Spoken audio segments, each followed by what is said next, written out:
paciente presenta una picadura de insecto, si tiene mascotas en su hogar, dónde vive, si ha viajado a países donde hay enfermedades endémicas, como veremos más adelante, si ha padecido de infecciones de transmisión sexual, si ha tenido traumas, uso de lentes de contacto, fármacos de uso cotidiano, los síntomas que ha presentado, incluyendo los constitucionales como son sordera o disnea, ya verán por qué. Y en cuanto al examen oftalmológico, debe ser completo y hay que buscar datos de inflamación, la existencia de úlceras, de defectos epiteliales o también de igual forma debemos evaluar el estado físico y mental del paciente. En cuanto a los signos y síntomas, tenemos que hay que evaluar la inyección conjuntival, la opacidad corneal que presenta el paciente, si es difusa, si es sectorial, central o circunferencial, y si hay una infiltración de leucocitos. Usualmente suele ser sin necrosis y no suele presentar una supuración importante. Es característica la neovascularización estromal. Pueden presentarse vasos fantasmas si la patología es quiescente. Como dato ya crónico, suelen desarrollar una queratopatía lipídica y el paciente puede presentar fotofobia, dolor y disminución de la agudeza visual. Esta es la agenda que vamos a impartir el día de hoy. Entonces, quiero mencionarles que como son muchas causas, las vamos a dividir en dos grandes grupos. El primer grupo será la causada por la sífilis y ya el segundo grupo será las causas no sifilíticas, que se pueden desglosar en las infecciosas, en las virales, en las parasitarias y en las enfermedades sistémicas. Comenzando entonces con la queratitis intersticial sifilítica.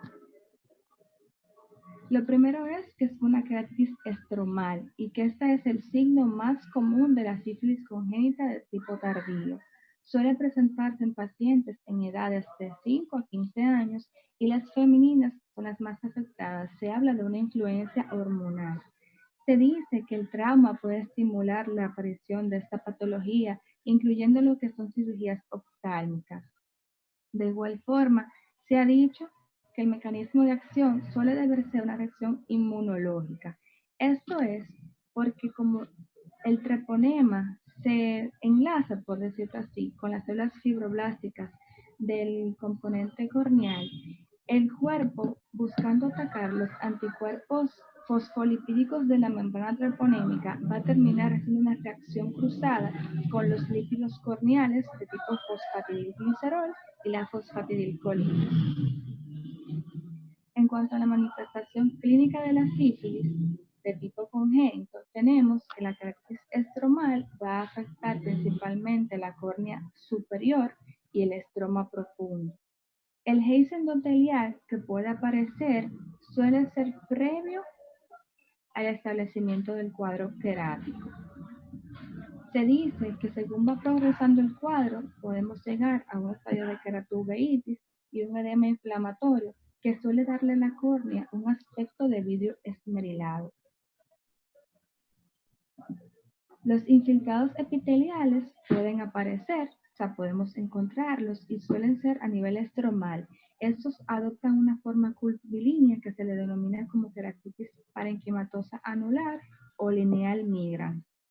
De igual forma, en los casos atípicos podría verse un edema necrotizante de tipo granuloso en el estroma profundo y podemos encontrar queratoscleritis y engrosamiento corneal que es muy característico.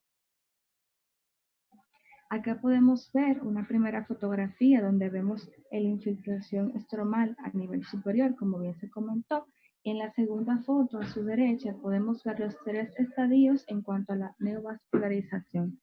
Se dice que puede haber 2 tipos de neovascularización.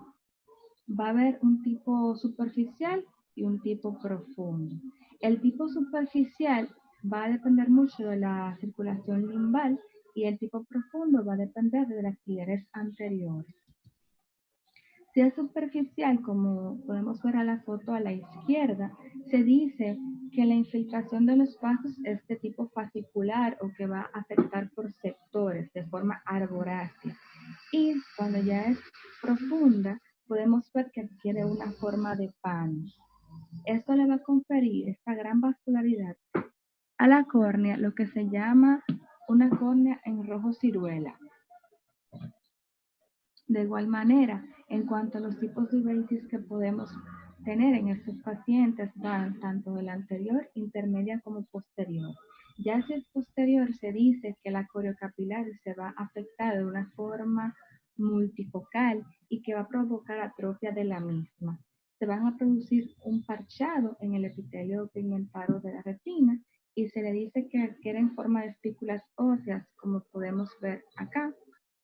De igual manera, esto va a conferirle al epitelio un aspecto de sal y pimienta y se pueden ver estrechamientos a nivel de la vasculatura retiniana que se van a denotar en la angiografía fibrocénica como un defecto en ventana. Se dice que desde el 50% de los pacientes pueden presentar una keratitis sifilítica asociada con la pigmentación cororetiniana y una atrofia óptica.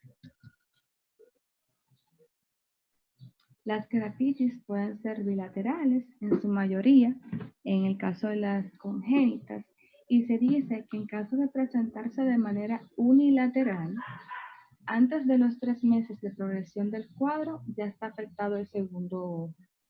De igual manera, se habla que los casos pueden recurrir a lo largo del tiempo, pero que suelen ser menos agresivos que en la primera ocasión, y de igual forma se habla de que estos pueden estar estimulados por algún trauma que haya presentado el paciente. Acá les muestro en un pequeño recuadro las manifestaciones clínicas sistémicas que presenta un paciente con sífilis congénita. Recordar los dientes de Hutchinson, los molares de Moon. A nivel del frontal y de los huesos parietales se va a presentar lo que es los nódulos de cotorra o parrot nodes. A nivel de la nariz se presenta la nariz sencilla de montar. Tenemos un maxilar acortado y la tibia en forma de sable, que ya lo conocemos. Recordar la actividad de Hutchinson, que es la keratitis estromal, la sordera y los dientes de Hutchinson ya anteriormente mencionados, y son pacientes que van a padecer de sinovitis a nivel articular. Es muy importante recordar la neurosífilis y en estos pacientes suelen presentarse con una paresis juvenil o con cambios de comportamiento. Algunos de ellos pueden convulsionar. De igual forma, tenemos que tener una banderita roja porque pueden presentar atrofia óptica, neuritis óptica, parálisis de los nervios craneales y la pupila tónica de Addis. Acá les muestro un esquemita donde están las fotos con la nariz sencilla de montar, los dientes de Hutchinson y los nódulos de cotorra o parrot nodes. Aquí tenemos el acortamiento del maxilar. Entonces, ya en la parte de la sífilis adquirida, esta sí suele ser unilateral y es menos severa que la anterior. La inflamación del estroma es mayormente a nivel de la periferia y del centro de la córnea, pero luego se va a ir, vamos a decir que localizando a nivel superior como su contraparte. El haze corneal suele ser mínimo, al igual que la aparición de la neovascularización, es menos, vamos a decir que menos agresiva. Sí presentan idiociclitis que puede ser intensa y su localización suele ser focalizada. De igual forma, son pacientes que se van a reactivar a lo largo del tiempo y que esto no tiene nada que ver con el hecho de que el paciente haya cumplido un tratamiento antisifilítico adecuado. En estas imágenes podemos ver fotografías de pacientes que se han recuperado de una sífilis adquirida. Tenemos las opacidades, podemos ver las pequeñas neovascularizaciones. Acá vemos, esto que vemos acá, como esta plaquita, y que aquí podemos ver en retroiluminación, es que hay una metaplasia de lo que es el endotelio corneal. Estos se van a formar en fibroblastos y van a comenzar a producir una... No hay luz, Antonio. No hay luz.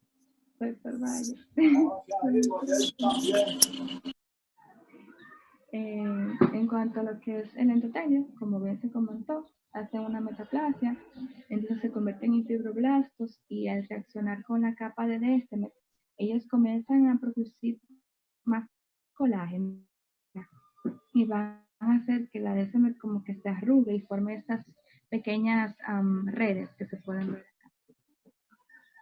Entonces, son pacientes que van a diagnosticar, perdón, que van a presentar como forma de complicación ya ulterior lo que es glaucoma de tipo abierto, en caso de que presenten esclerosis de la malla trabecular o endotelización del ángulo, y van, de igual forma, pueden presentar un glaucoma cerrado, si hay hidrosquisis o si hay tenequias anteriores, o sea, tenequias posteriores y anteriores, y de igual manera pueden presentar cataratas que en su mayoría suelen ser corticales.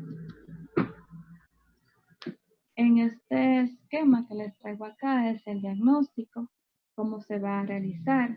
Son pacientes que tienen un algoritmo, es decir, el paciente tiene una keratitis intersticial activa o presenta datos de que hubo una keratitis activa en algún momento. Bueno, ¿qué yo hago? Le hago pruebas treponémicas, que pueden ser la FTA o ya pruebas de microaglutinación o las que tenemos a mano izquierda en el recuadro en el componente treponémico. Entonces tenemos dos opciones. Que me dé positivo.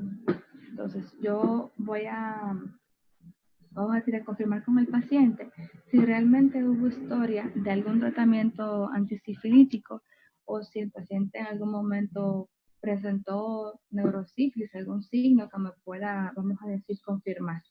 En estos casos, yo lo que hago es que con una prueba no treponémica puedo comparar con las que el paciente haya tenido a ver si los títulos están estables o están incrementando. Esto lo que me dice es que el paciente se está reactivando, se está reinfectando o que realmente su tratamiento no fue efectivo. Por lo tanto, debo retratar. En esos casos, ya una vez se instaura el tratamiento, lo que se hace es que se repite la prueba no treponémica al periodo de un año para confirmar. Entonces, en la otra variante tenemos que le hacemos la prueba treponémica. No hay historia de que el paciente se haya tratado alguna vez, como sea, le hago una prueba no treponémica, lo tengo como base. Hay pacientes en los cuales se le puede hacer punción lumbar para analizar el líquido cefaloraquídeo, pero usualmente estos pacientes son aquellos que me dan datos de una posible neurosífilis, es decir, que el paciente comienza a presentar disminución en la audición o que presente atrofia óptica o una pupila tónica de Addy. Ya eso me va prendiendo el bombillito. Usualmente el líquido va a dar con leucocitosis mayores de 5 células por campo y las proteínas mayores de 40 miligramos por decilitro. Entonces, hice mi punción lumbar, ¿está normal o no me da datos? Bueno, como quiera, lo trato y repito la prueba no treponémica alrededor de un año para confirmar que todo está estable. Tomé mi prueba de punción lumbar, analizo el líquido, ¿me da normal? Bueno, pues ya sabemos que hay que tratar porque hay una infección y de igual forma puedo repetir la punción alrededor de un año y tomar pruebas no treponémicas de igual manera alrededor de un año para confirmar que esté estable el paciente. En cuanto al tratamiento tópico, son esteroides que se le va a dar al paciente, realmente son como quien dice el tratamiento base. Se utilizan 4 veces al día o hasta 8 veces. Podemos dar cicloplégicos por aquello de la iridociclitis. Se dice que los pacientes que no dan buen resultado a los esteroides, podemos utilizar ciclosporina tanto tópica como oral. Se dice que la queratoplastía va a depender del estado corneal, si hay mucha opacidad, cuáles son las capas que están afectadas y siempre, siempre, siempre, muy importante es tratar de manera sistémica la sífilis.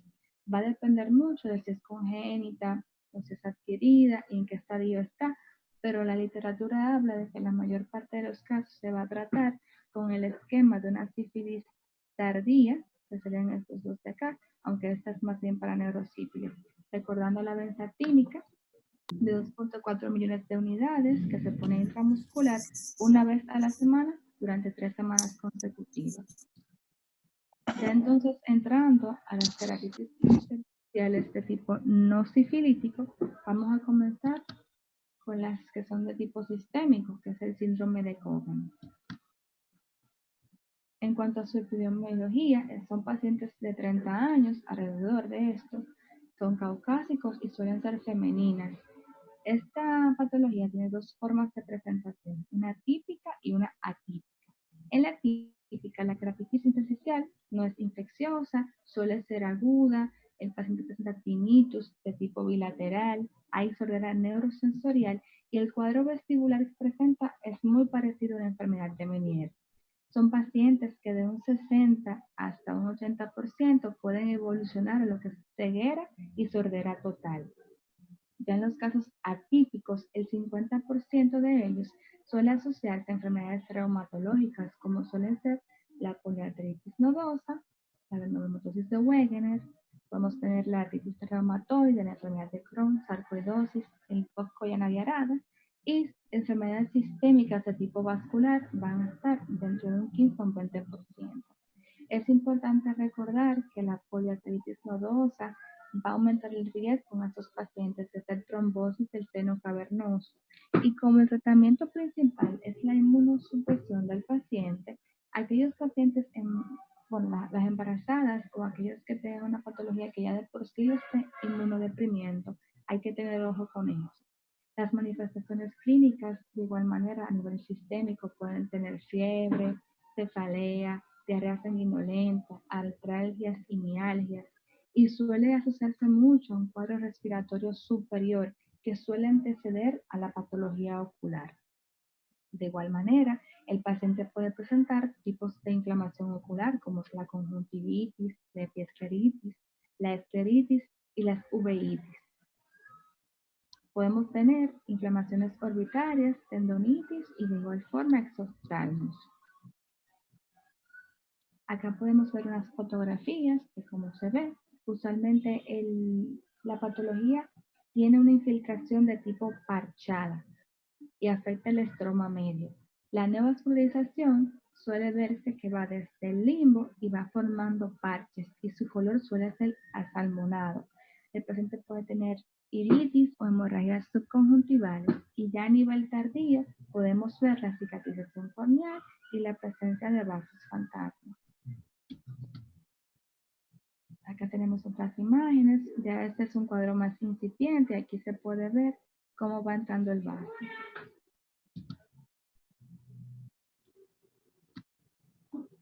En cuanto a su etiología, se dice que se debe a depósitos de inmunocomplejos y se relaciona mucho a lo que es una enfermedad del tracto respiratorio superior, ya que este va a estimular una respuesta inmunitaria mimética contra los autoantígenos de la córnea, del oído interno y de la vasculatura.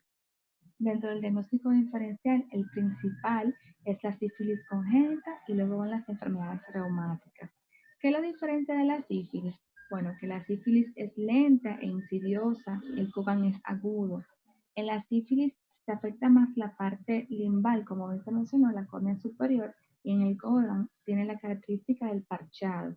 Y que la sífilis es más agresiva la cicatrización y la neovascularización, y en Cogan no es tanto. En las enfermedades como por ejemplo la rubeola, el herpes zóster, la papera, son aquellas enfermedades que te pueden dar una queratitis intersticial con sordera, pero el Cogan se diferencia porque su sordera es más asociado a un síndrome tipo vestibular como el Meniere.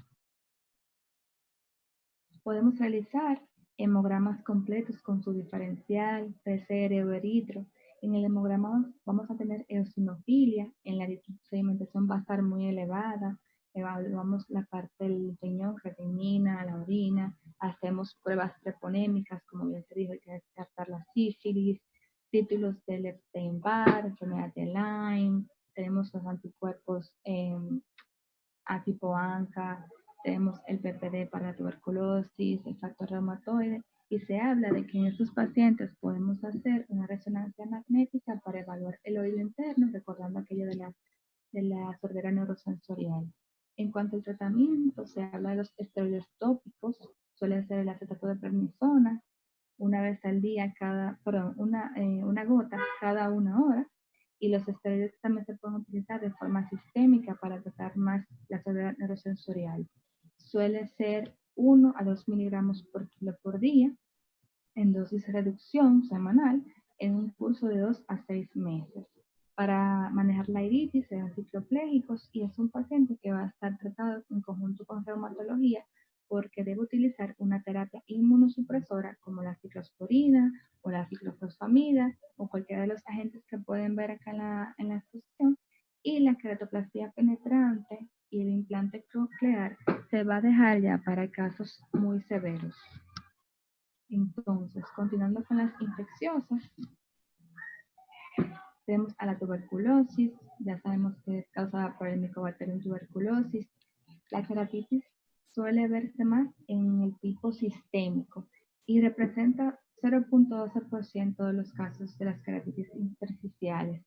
Suele ser unilateral y se va a manifestar con una inflamación del estroma superior. Puede ser de tipo del estroma anterior y posterior de igual forma, y va a tener una infiltración celular periférica o por cuadrantes. El edema es localizado, la vasculatura del estroma se va a ver marcada, es decir, hace neovascularización, y suele, en casos muy raros, adelgazar la córnea o cicatrizarla. Es importante mencionar en las pacientes con tuberculosis que el tratamiento más bien es sintomático, es decir, en cuanto a la parte ocular, pero que el tratamiento que va a erradicar la patología en sí es el manejo sistémico, recordando la rifampicina, la tiracinamida, la tambutol, la etinacida o el esquema que tengamos a la mano. En cuanto a la lepra, está causada por el Mycobacterium leprae.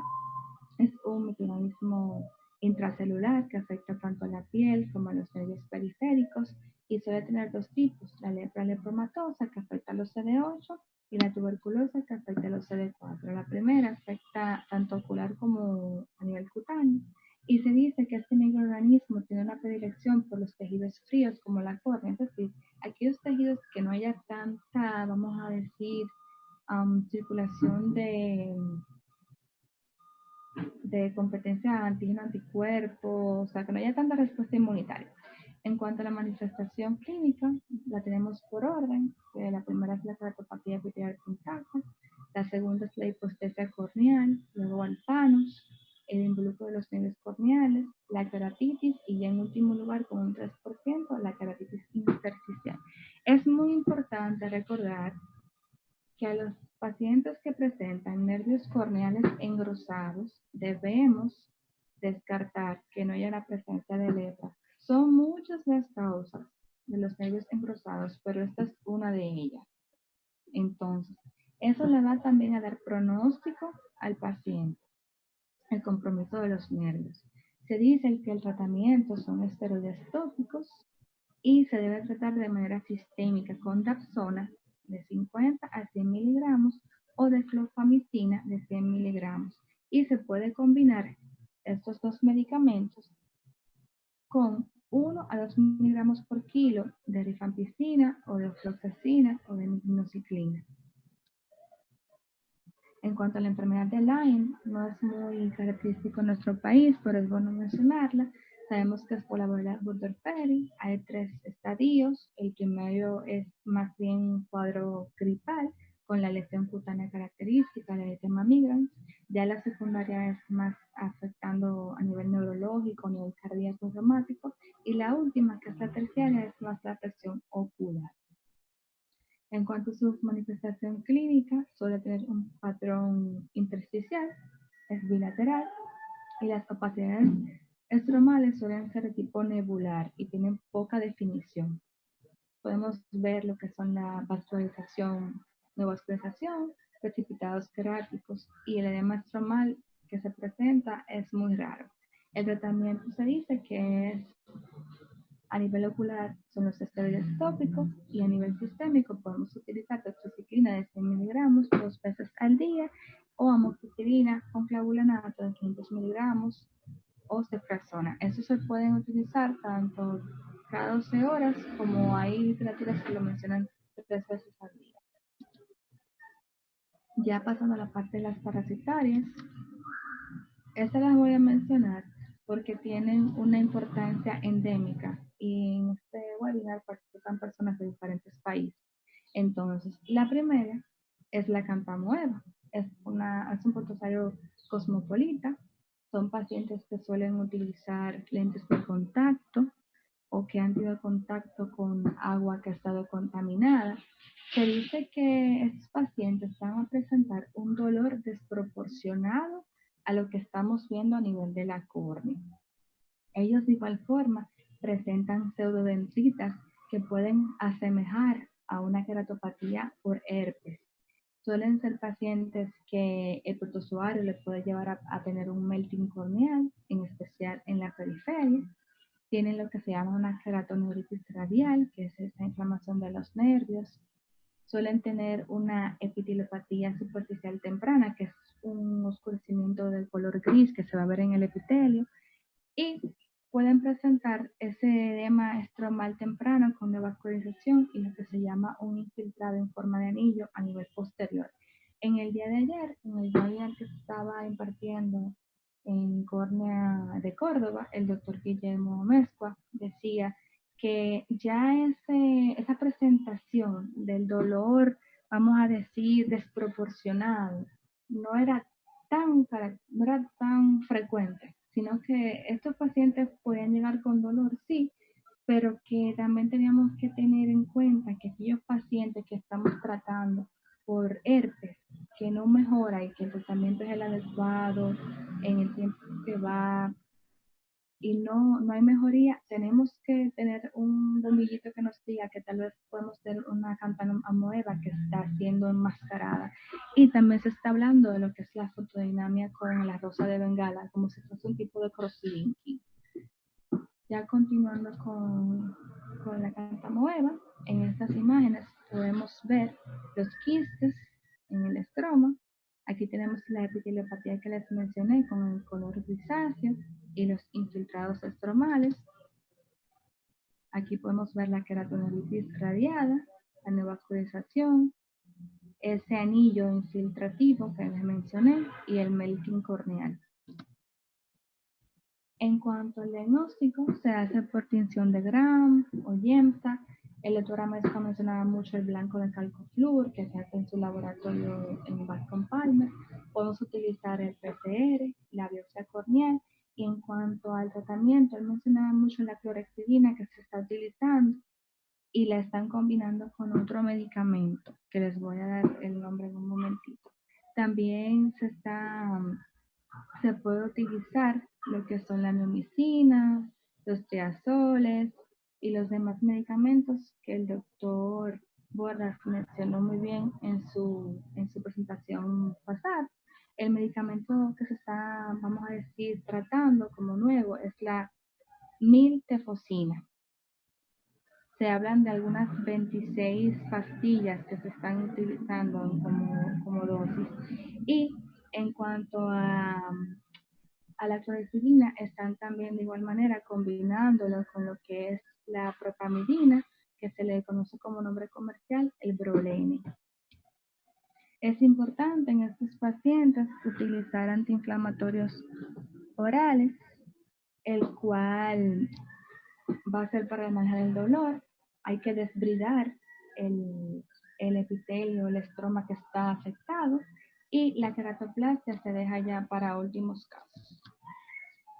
Entonces, continuando con la oncocerciasis, tenemos lo que es la oncocerca volvulus, que se va a ver mucho en la parte ya de África, se le conoce como la ceguera del río. Son pacientes que presentan microfilarias vivas, algunas pueden verse incluso saliendo por las ingles, van a tener lo que es un edema estromal periférico. La forma de la afección es centrípeta y afecta todo el estroma de su forma, vamos a decir, su espesor completo. Va a presentar también vascularización y va a obtener una opacificación completa del mismo. Puede inclusive adelgazarlo o destruirlo por completo. Acá les dejo unas fotografías de cómo se puede ver los diferentes estadios. En cuanto al diagnóstico, tenemos la historia clínica, la PCR y la biopsia cutánea. El tratamiento que se ha mencionado es la ivermectina, la cual se le da una dosis única de 150 microgramos por kilo de peso. Esta suele repetirse cada 6 meses porque solamente va a producir la paralización o la parálisis, perdón, de las microfilarias en un periodo de 6 meses. No afecta a los nematodos adultos. Se ha dicho que se ha combinado con la doxiciclina en ciertos trials, pero es más para atacar a la contraparte de esta microfilaria, que es la Wallacea, no tanto para tratarla a ella. No se ha demostrado que haya tanta mejoría en estos pacientes. Se dice que podría hacerse una queratoplastia penetrante en los casos que se amerite, y que estos pacientes, si presentan cataratas o afección a nivel vitreoretiniano, pudiese hacerse una cirugía combinada de cualquiera de las dos. En cuanto a la leishmania, muy importante a nivel de Latinoamérica, sabemos que es por la mosca de la arena.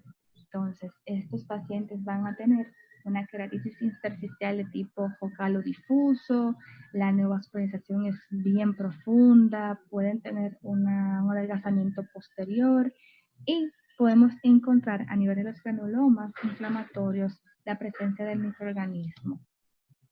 Acá les dejo una fotografía de una niña que fue diagnosticada con leishmania y ellos mencionan acá la parte de la inyección conjuntival.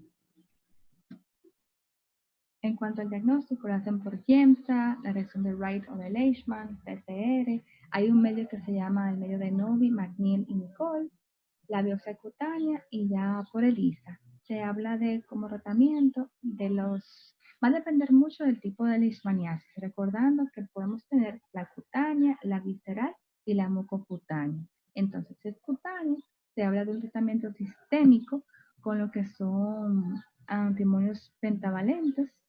Si es visceral, hablan de la miltefosina, que ya bien la mencionamos con la campamoeva. Y también se ha mencionado que se puede utilizar la anfotericina B, paramomicina, la pentamidina. En cuanto a la tripanosomiasis, debemos recordar que son dos tipos de tripanosoma, el brucei, que es el que voy a mencionar acá, y el cruzi. Entonces se van a transmitir por la mosca tsetse, es más en África. De este lado del mundo le conocen como la enfermedad de Chagas, y recordando la afección cardíaca que puede producir, son pacientes que tienen lo que es una neovascularización de forma difusa, la cicatrización y el adelgazamiento es severo y son pacientes que pueden perforarse. Recordando el signo de la romaña, que es la iniciación del párpado donde picó el insecto. De igual forma puede haber vascularización de coloración de la piel. Y estos pacientes a veces suelen confundirlos con celulitis periorbitaria u orbitaria por lo aparatoso del cuadro. En cuanto al diagnóstico, se hace por GEMSA, PCR y la gota gruesa, recordando que en estos pacientes hay que descartar dengue, malaria, fiebre amarilla, entre otros. Entonces, en cuanto a la parte del tratamiento, se habla mucho del benzidazol. Se dice que en los adultos es de 8 a 10 miligramos por kilo por día. Y también podemos tener lo que es el Nifurtimox, que también se utiliza mucho en ellos. Son pacientes que hay que tenerle mucho cuidado porque estos medicamentos pueden producir fotosensibilidad, pueden dar dermatitis exfoliativa, neuropatías periféricas y supresión de la médula ósea. Ya por último tenemos la micosporidiosis y lo importante en ella es que una, a nivel mundial, y dos, se presenta mucho en pacientes inmunocomprometidos. Esta suele producir lo que es una infiltración anterior o del estroma medio. Aquí podemos ver imágenes de las infiltraciones, son bien tenues, acá las vemos, acá también. Esta es una foto donde se pueden ver los microorganismos con la tinción. Se puede diagnosticar con blanco de calcofluor, la tinción de Gram, el frotis, y se dice que se presenta en pacientes con un conteo de CD4 menor a las 100 células, y suelen estar estos pacientes ya en lo que es la terapia antirretroviral altamente efectiva. O sea, hay que tratarle el componente inmunodepresor. Y de igual manera se le asocia a un tratamiento con albendazol de 200 miligramos por día durante 2 semanas. Ya por último, vamos a tratar las keratitis intersticiales de tipo viral. Tenemos el herpes simple. Se dice que puede tener varias formas de presentación: la intersticial, la neumolar, la estromal ulcerativa necrotizante. Entonces, en la intersticial, que es la que nos compete, podemos tener el edema, la vascularización o la infiltración del estroma corneal. Esta puede ser a nivel central o periférico, focal o multifocal, superficial o profundo, y va a presentar lo que se llama un anillo inmunológico de Weill. Entonces, en cuanto a la fisiopatología, se habla de una reacción inmunitaria del virus, o sea, del cuerpo contra el virus, a través de los linfocitos T y a través de los macrófagos. Y el medicamento que se va a aplicar en estos pacientes son los esteroides tópicos y el uso de aciclovir de 400 miligramos vía oral 2 veces al día. Entonces, estas son las fotografías donde podemos ver. Acá les dejo la foto del anillo que les mencioné. Ya en cuanto al herpes zóster, vamos a tener una inflamación importante del estroma, con cicatrización, neovascularización y depósito lipídico. Se dice que en su forma crónica puede tener una keratopatía lipídica. Es de tipo paracentral o a veces puede afectar la periferia. Y como bien se mencionó, la vascularización, el depósito lipídico suele ser a nivel del meridiano horizontal. Acá les dejo fotografías de la misma. Eso es todo y muchas gracias por su atención.